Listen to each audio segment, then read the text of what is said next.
Everybody, I'm Licia Maclear, and I'm with the Clean Water Tribal Section, as well as my colleagues here. And three of us are going to give you a presentation on the funding opportunities with the Clean Water Act. And the three we're going to cover are the 106, which is water pollution control, and 319, which is non-point source pollution, and wetlands. So I'm going to talk about 106, which is water pollution control. Next. And I know there's a little bit of delay between the time when Kelli clicks and, the time it shows up for me. So just bear with us during the process here. Okay, so 106 grants will fund water pollution control. And every year we get about $8.7 million. And we, meaning Region 9, to allocate to the tribes to work on their local water pollution control. And for first-time grants, it's anywhere from $40,000 to $60,000, but the total grant amounts can go per tribe up to $200,000 per year.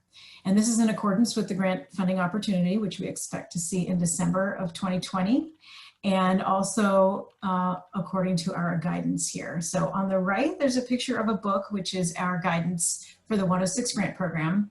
It's a pretty thick book. It has lots of information on water quality standards and elements that can be monitored. And obviously the goal is to improve your water quality and prevent as much water pollution as you can.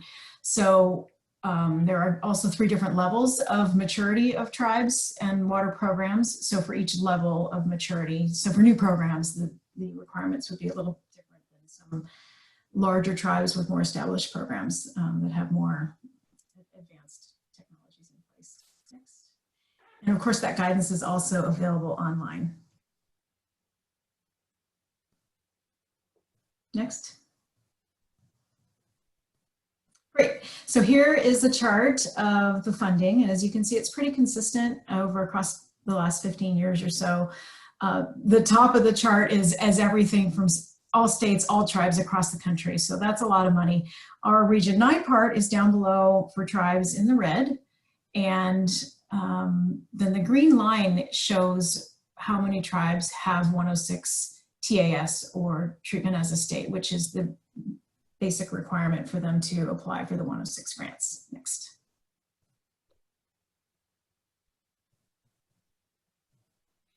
And things that the money can be used for. So basically there are lots of tasks and supplies and things that the money can be used for. Those are, I guess, options for the tribe, as well as reporting requirements that are on our side.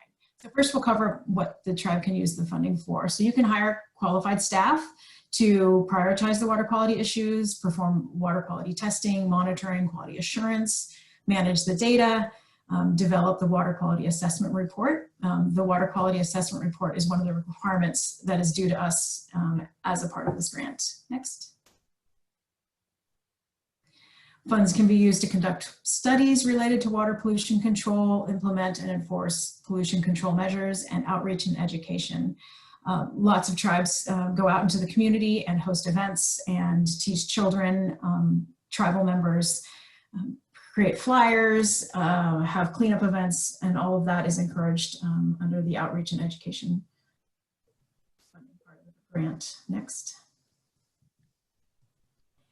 And then developing and using and implementing groundwater programs. Funding can also be used to develop the non-point source assessment and management program with the 319 program, and training and travel. So next year, if we're all in attendance at this conference, those funds can be used to travel there, and hotels, and also training related to water testing, water quality tools such as GIS and what have you. And also funding can be used to develop tribal water quality standards. Next.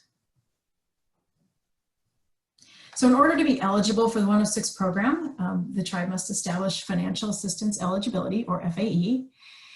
And that's the same as treatment in a similar manner as a state, also known as TAS.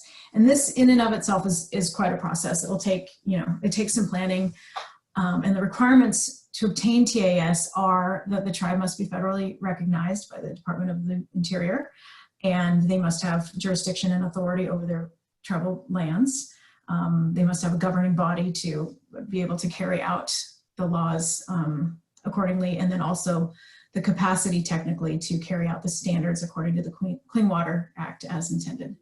And then once the, if those are all satisfied, there's an application process, and then here's a link to that guidebook.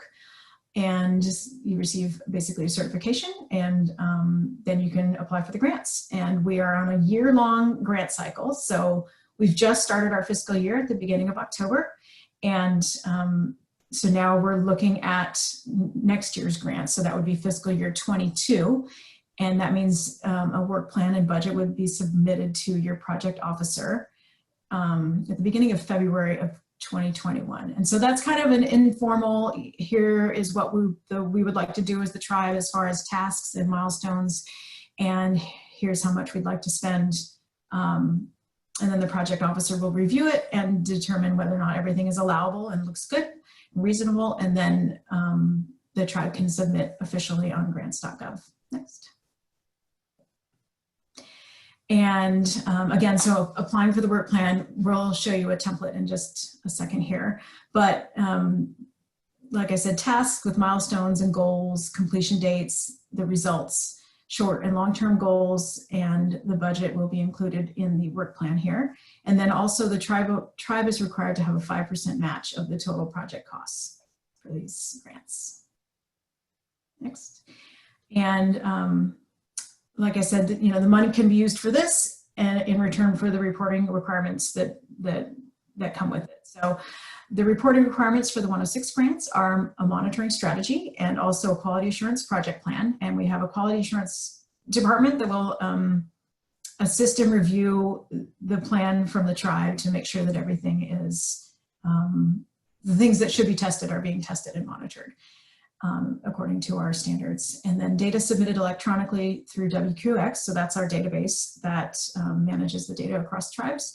And also each year there will be an annual water quality assessment report requirement. And here's a template of a work plan, and I know it's probably pretty small, but listed in here are goals. Sometimes there's, you know, 7 to 10 goals, and so for this one, it's implement a water quality monitoring program in accordance with the approved QAP, or the Quality Assurance Project Plan, for ongoing assessment and evaluation of the tribe's water bodies. And then listed beneath are tasks. So this one says conduct monitoring and compile analytic results. And then the result associated with this goal is to track water quality trends and to identify and prioritize problem pollutants and affected water bodies, corrective action, and to measure pollutant reduction, and to evaluate overall water quality. So basically that says what we're doing, how you're going to do it, and then the next column is how long it will take, what the actual deliverables are, and the work staff, how many hours, the costs, and then in the last column there is status. And so there are 4 quarterly reports due for 106 programs each year. So each quarter, sometimes the tribe will just write in the status column what they've done for each goal to accomplish what they have accomplished in the quarter. And then at the end of the year, it's a nice clean, like, here's all the goals we accomplished and this is how it went. Okay, next. So the proposal due date again is right around the beginning of February. That's our anticipated date of 2021. And all applicants would submit a draft work plan and proposed budget to their project officer, their water project officer. And there's a link for more information.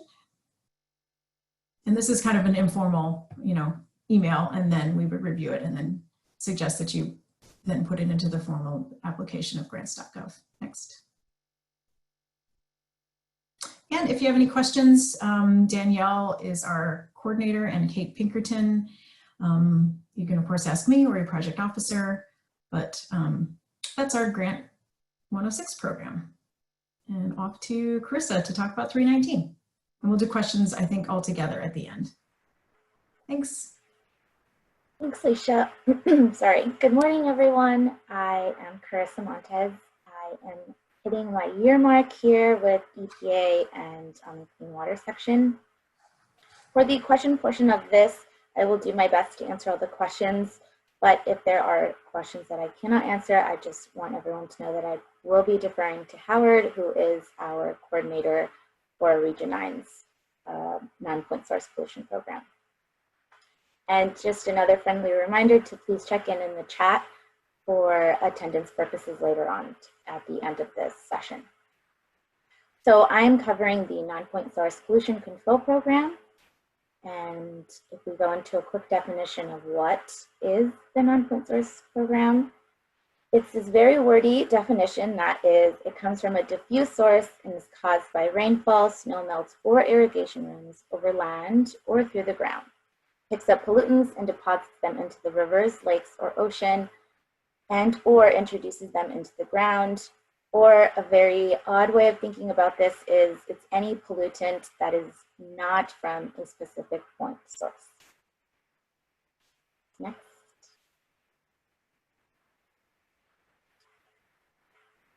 So some categories that we see in the region are agriculture, unrestricted livestock, forestry, abandoned mines, failing septic systems, etc.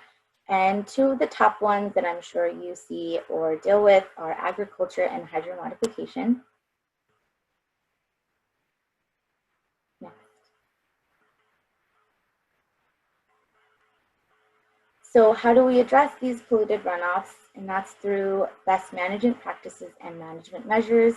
And so let's go into a quick definition of either of them, and you can see why some of us may use these terms interchangeably.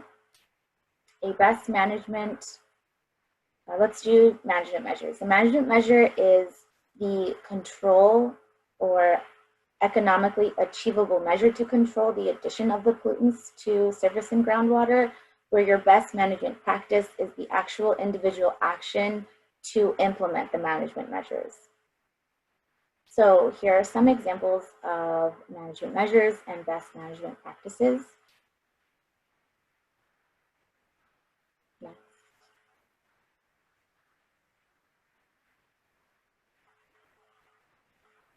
The first being erosion control. So here is an example of a barrier being laid down that is able to capture sediment so that no sediment enters into a river, lake, or stream. Another example is a low impact development. So here's an example where you see a picture of low maintenance shrubs that are then lined so that it's able to capture stormwater or groundwater replenishment. And a third example would be exclusion fencing, which is fencing to keep livestock out of streams or rivers. So here are examples of allowable funded activities. The very first one being implementation of management measures or best management practices that we just discussed, priority being in watersheds and areas of concern. Another example is information and education outreach and water quality monitoring, pre and post project assessments and watershed projects. Another example would be the development and implementation of watershed-based plans.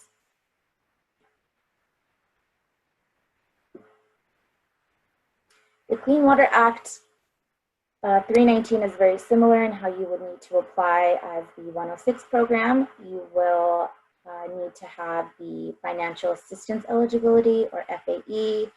Another term that we use interchangeably is the treatment in similar manner as a state.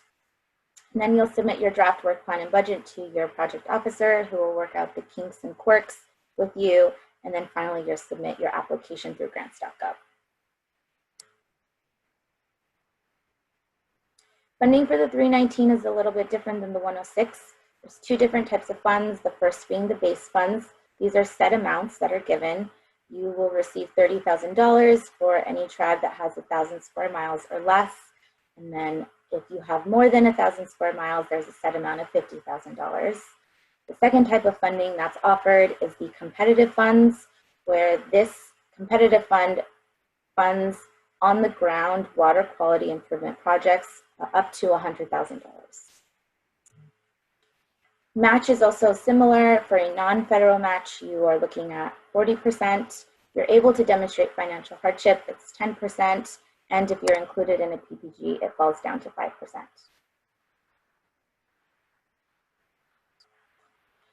If we look at the funding history, this graph, the big takeaway here shows that with an increase of tribes receiving FAE, we still have the same amount of money being offered. So nationally, we are given 160 million total for total tribes and states for the 319 program. 8 million is allotted for tribes. For our region specifically, we have about 2.5 million for base funds and about 1.5 million for competitive funds.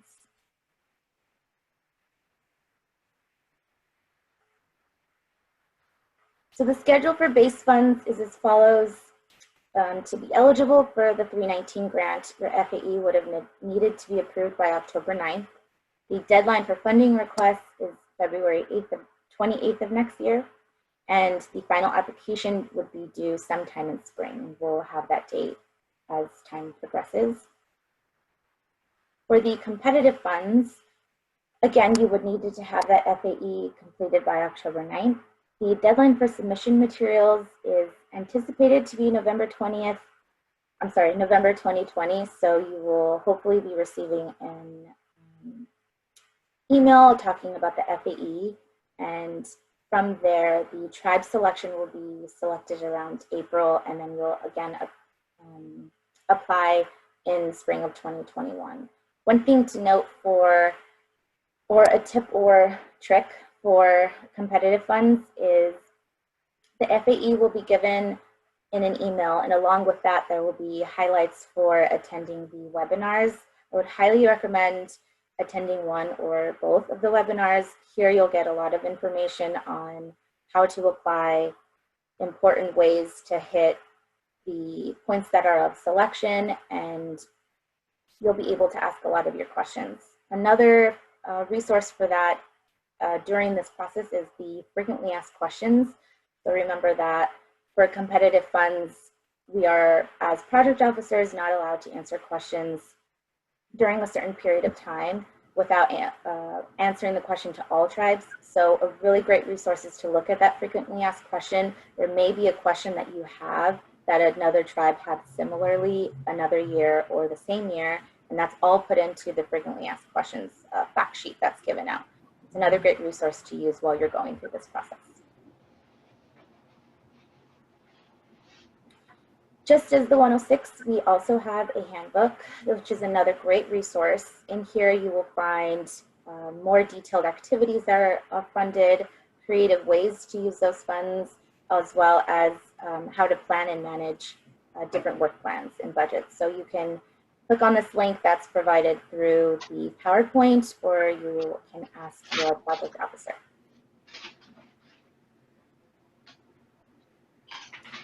Again, questions will be at the end, and here's Howard's information, as he is the coordinator and he can answer all your detailed and specific questions, maybe a little bit better than I can. And next is Kelli.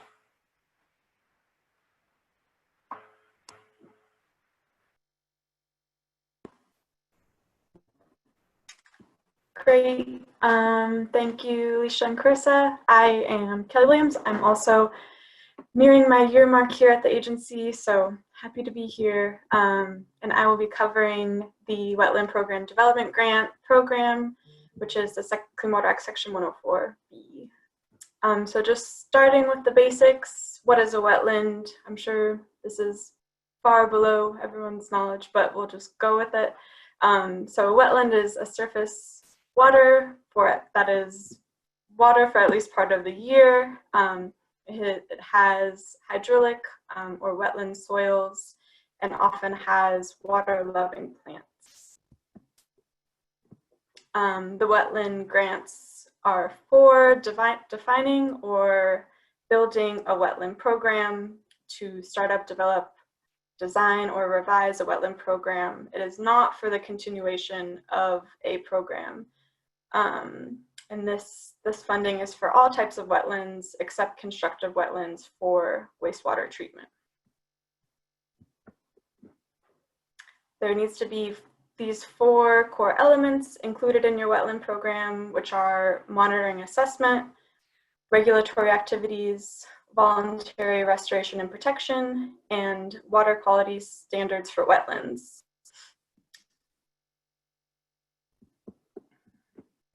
Here are some examples of what projects you can do with the funding. So it can be used to write a wetland program plan, which addresses the 4 core elements that we saw on the previous slide. It can be used to create and test a wetland monitoring program and assessment program. It can be used to, for an existing program, to address the data and figure out the priorities for wetland restoration and protection. For example, writing a wetland restoration design plan. It can also be used for completing a wetland restoration demonstration project for new or experimental technologies or approaches, and then incorporating these lessons into a new wetland program plan, and also can be used to train staff on how to monitor wetland conditions and water quality. So the main thing to remember is that this funding is to create a new program, not to continue an existing wetland program. These grants are competitive grants that are competed on a biannual basis. There's a tribal only year, which is expected to come out this fall. And then the next regional RFA will be early 2021. And tribes, states, and local governments are all eligible for this funding. And the competition works via a national and regional request for applications, which for the next tribal only applications should be coming out within the next few months. And that is the tribal 10% set aside. And the RFAs are posted for 45 days, and you can apply every year for both regional and national competitions with the same application. And they'll be put under one of these 2 tracks that you see below. And the funding amounts are generally between $50,000 and $500,000, and the project lengths are between 2 to 3 years. And like our 106 and 319 funding, there's a required match of 25%, but will be put, if put into a PPG, can be lowered to 5%.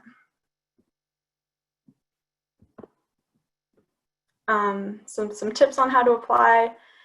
The RFAs, when they come out, have some really important information about what they're looking for, what the reviewers are looking for that specific year, which change, so be sure to follow the criteria. And generally, they put the important information within the first 2 pages. And another tip, as with all competitive applications, is to follow the suggested outline.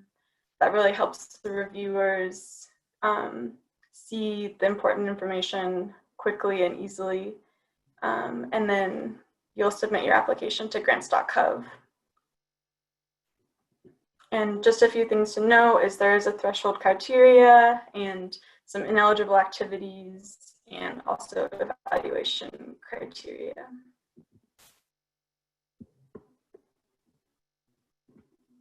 Here's a few links that you'll be able to click through once our presentation is posted online. So feel free to look through these for some helpful information. And that's it. This is Leanna Rossetti, who's the Region 9 coordinator for this program, who you can reach out to or reach out to me, and I can get you in touch with Leanna. And I think at this time we'll be taking questions for all 3 presentations. So if you have anything, feel free to put it into the chat box and we'll be happy to answer. Thank you.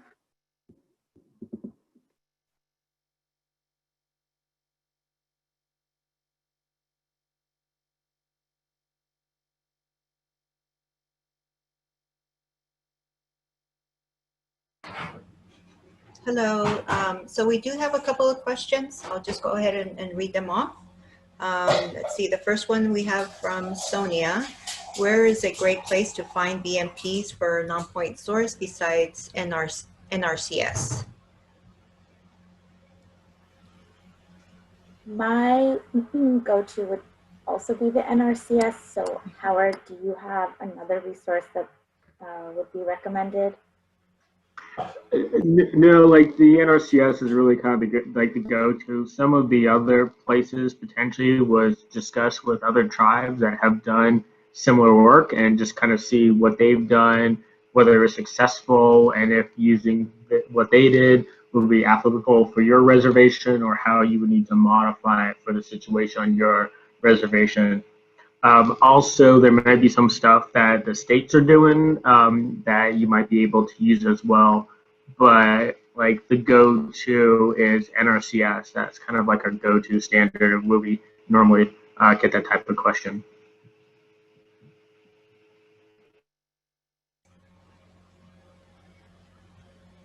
Okay, let's see. Next question from Sonia.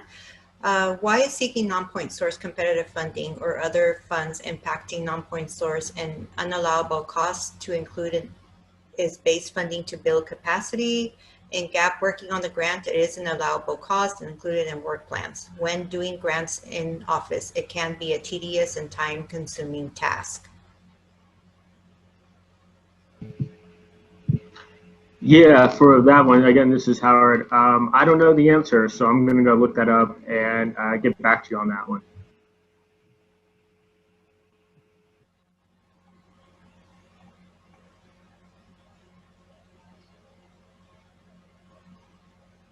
Okay, let's see. From M. Wright, Mervyn Wright, how will a grant application work plan be reviewed with apply the Clean Water Act with the new WOTUS rule and revised definition of navigable waters? I know for the 319, I don't anticipate anything being impacted as the 319 program is based on the tribe's square miles or square footage. So I don't see that impacting or affecting the work plan, if I'm correct, Howard. Yes, that's correct. We don't anticipate the WOTUS rule affecting the 319 Clean Water Act program.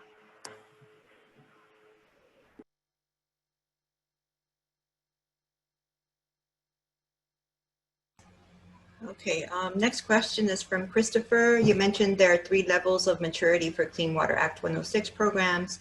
Do the levels of maturity impact funding or restrict eligible activities?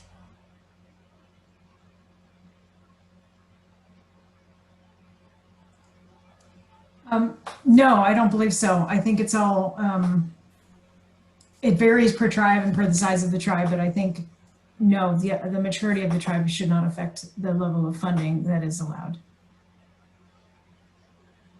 Someone correct me if I'm wrong. Yes, this is Loretta, so that is correct. If you are starting with the program, it's usually reviewed by the work plan that is submitted. And as the program continues to grow, then we continue to look at the work plan activities. And depending on what our allocation is during each fiscal year, we're able to allocate the funding per the size of the tribe. Yes.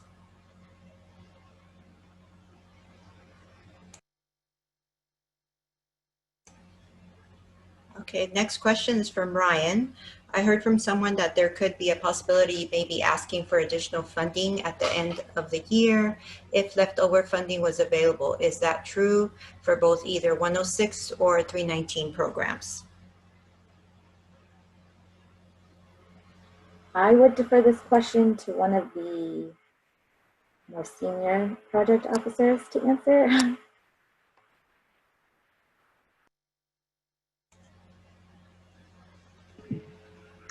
This is Howard, the 319 program. I guess that's a possibility, but generally, especially on the 319 side, we allocate all the funding that we have available each year. So we don't really have anything that's available, like any additional funding. I'm not quite sure exactly what our 319 balance is, but it's nearly like 0 right now. So we allocate everything that we have available to the tribes through the PACE program.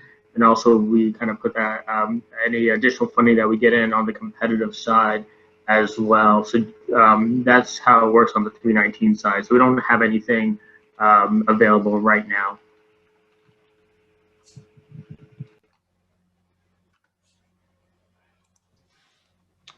And this is Kate with the 106 program. I would agree with a lot of what Howard just said for the 106 program.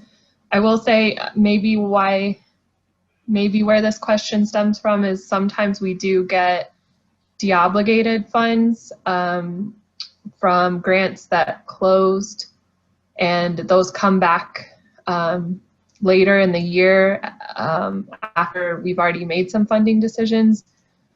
And we tend to allocate that, at least in the 106 funding, into 2-year funding, so that it's not necessarily more funding for a tribe, but they get funded 2 years at once instead of a single year. So that's just a way we can, buffer against any fluctuations in our allocation, and gives a bit of, reduces the burden on the tribe. They don't have to apply the following year. So that's one way we handle maybe what Ryan is referring to in terms of additional funding.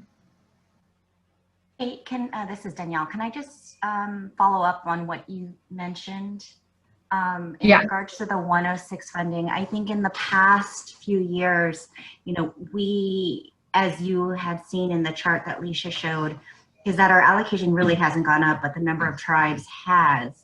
But one thing that our supervisor, Jason, has brought up is we have in the past encouraged tribes to apply for what they received the prior year. However, we are now encouraging tribes to really talk with your project officer about, your needs. So not necessarily limiting you to what you have received in the past. So definitely talk with your project officer about any needs that you have. We cannot guarantee any increase in funding, but definitely talk with them, and if there's money available, I think that we may be able to fund it. No promises, but definitely talk to your project officer about it.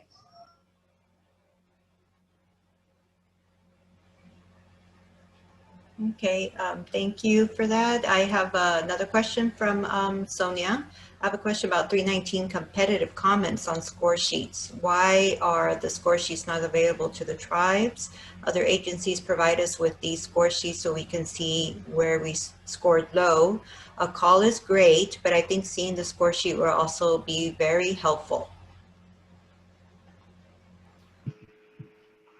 This is Howard on the 319 side. I'll send that question to Steve Epting in headquarters. He's the one that does the debriefings and does the calls for tribes that request for the 319 comments on the competitive side.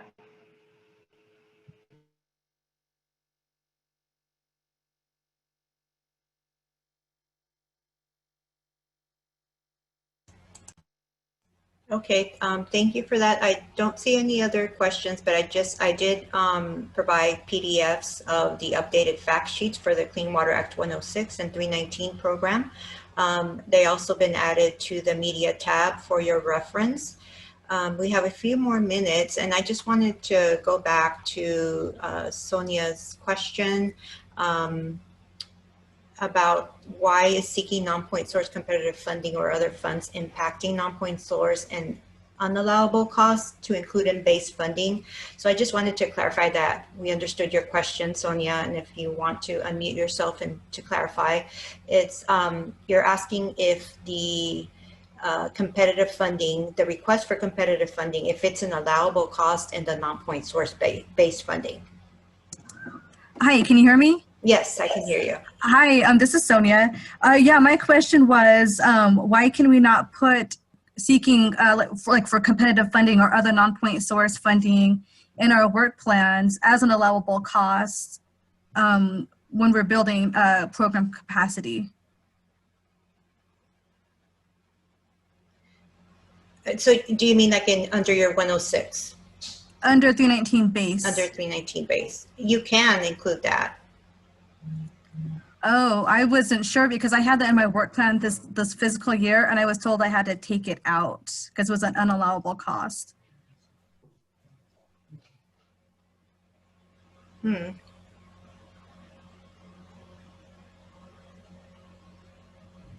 Howard, do you have any other, I know you said you were going to check back, but is there any, just to clarify this? No, I have to look it up. I don't know. Okay. Well, we'll get back to you, Sonia, on that then. I just want to make sure that I was understanding that. Okay, thank you. I'd really appreciate it. Okay, no problem.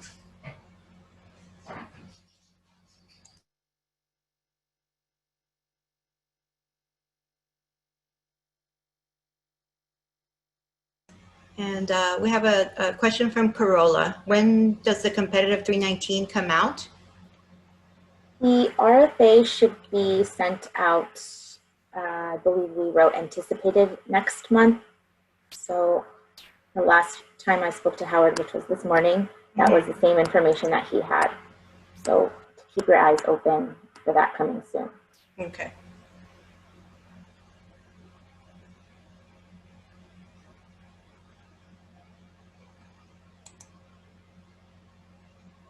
Okay, I'm not seeing any other questions. If anybody wants to, we have a few minutes left. If anyone wants to speak up or.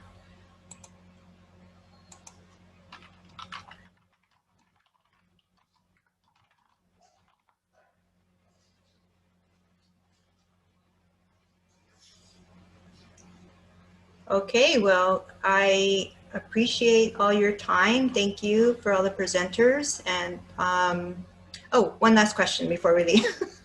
When will 319 applications be due for competitive? So this is Howard. So we don't exactly know that yet, but usually once the 319 competitive request for proposals go out, tribes have about 45 days to submit those applications, but we're not sure what those dates are. They're still working on that and getting approvals right now. Okay, let's stay tuned and we'll make sure to send out an email blast to everyone so they're aware of all the due dates that are coming up as well. Excuse me, I just have one quick question. Is there an updated list of all the funding types of projects and anything that can be funded using the 319 competitive grant? Is there some formal list that identifies what it can be used for? We have the handbook that was referenced earlier in the presentation. The fact sheet just kind of gives you updates, but the handbook does give you examples. And you can also talk to your project officer as well. Anything more up to date than the project book? That's it sounds like there were some questions that I had that were still up in the air a few months ago, and I guess this isn't the best time for things to be changing, but just wondering if there was some revisions to the manual. Howard, do you know, I know that in the frequently asked questions, every year that's updated, and that definitely gives a more recent, I would say, picture of the types of questions people are asking as we are advancing for things that are considered an on-the-ground project that is fundable. I don't know if there's a list, like you're saying, to click on online to see a full list, a comprehensive list of things that are funded.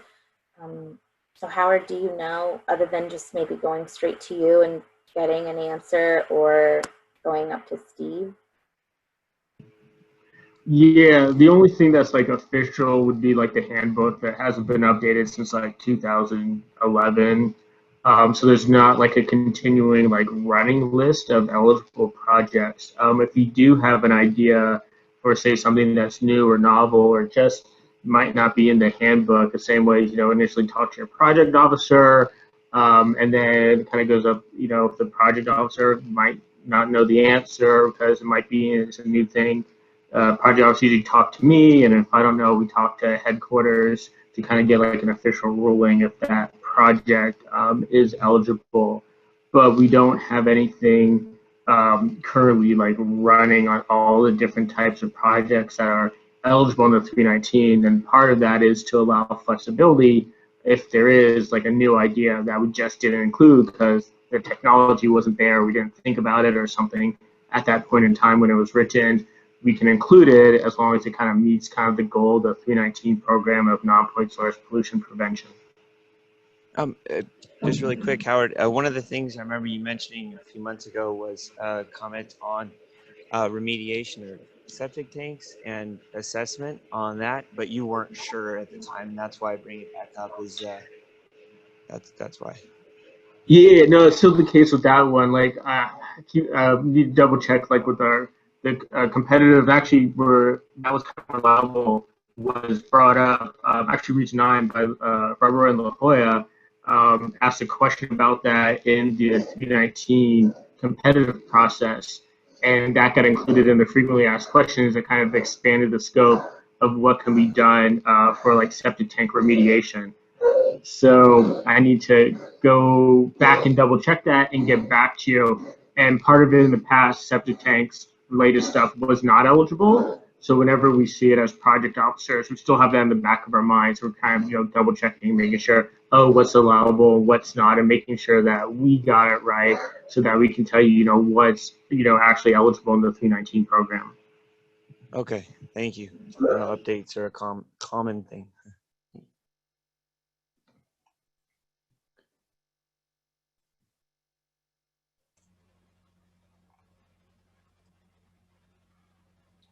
Okay, I don't see any other questions in the chat box. Hi, this is Sonia again. Can you hear me okay? Yes. Hi, I'm sorry, but I have one more question about public comment periods. I was revising my management plan and assessment report for 319 non-point source. And in the handbook, it says that we have to have a public comment period. And usually I just kind of put them out to the public departments, but a lot of our public departments are closed. And I was wondering what other tribes were doing for to meet that requirement for a public comment period.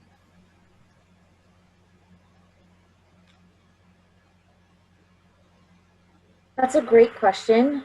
I think that the only answer I can give from my experience so far is that a lot of tribes have been switching to email and just email and waiting.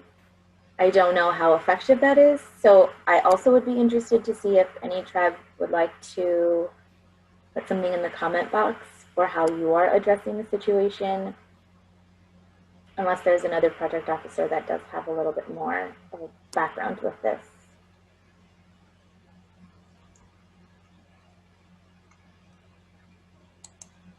Besides posting in a public newspaper, local paper? Mm-mm.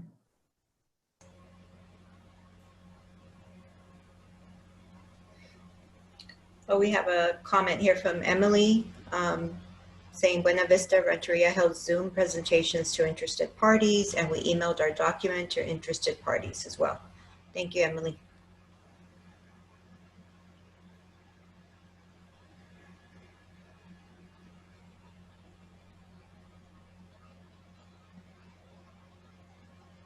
Thanks, Sonia, for answering or asking that question.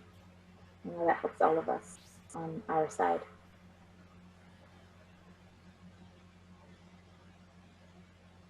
Can I just mention something just for clarification purposes for the 319? Just to sort of clarify, so the requirement is a public notice and not necessarily a public comment. So it might make a difference for some, for others it might. So I just wanted to make that clear.